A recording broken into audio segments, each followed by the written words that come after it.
So after creating my 4 video parts, my time speaking about my ordeal since November of 2022, I thought I would create an addendum. I expect that this addendum will also be much more than just one part. In fact, there is so much that occurred, and so many of these things are miraculous. My addendum videos will likely exceed my 4 speaking videos. My intention with this addendum is to chronologue and detail some of the things that I might have only touched on, omitted, or ordered slightly differently than what actually occurred. These addenda do not change the fact that a miracle occurred. In fact, these details reinforce the reality that a miracle occurred.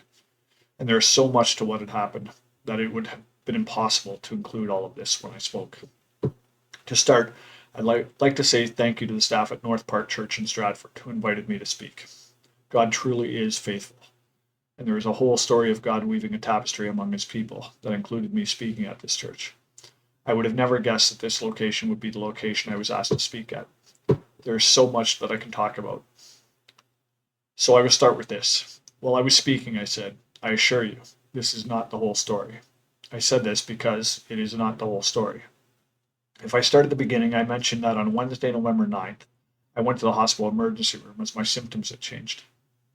As I mentioned, this was a Wednesday, and it was actually the 3rd day that I was working from home, as I did think I was dealing with a sinus infection. I had a runny nose, a scratchy throat, some sinus irritation, and a headache. Although annoying, I did not think things were very serious. In fact, I called my family doctor that morning to make an appointment with them to get checked out for the next day. As it turns out, I never made it to that appointment. So that Wednesday, I was presenting on a Zoom meeting from home to some potential clients in Japan. Since I was dealing with Japan, there was a time difference. So it was after 5 p.m. here that I was presenting. Around 6 p.m., while I was presenting, my hearing became affected. I would describe this like having your head underwater. I could hear, but the sound became muffled and inaudible, which is a bit annoying when you are doing an online presentation. Then I developed some tightness in my upper back and neck, and it became hard to move my head, like I had pulled muscles. At the time, I thought these were strange new symptoms to the possible sinus infection I was dealing with. In hindsight, these were likely symptoms of an aneurysm getting ready to burst, an aneurysm I didn't even know I had. So I dismissed myself from the meeting, walked upstairs, and spoke to my wife that I should probably go to the hospital and get checked out as I had these new symptoms. My wife asked if she should call 911. I said no, don't we just have a number for an ambulance? Honestly, things didn't feel very serious, and I didn't want police, fire, and an ambulance showing up at 911 call when I wasn't sure I wasn't overacting. Since it was November and dark early outside, my wife thought to ask my sister if she would take me, as she lives close by.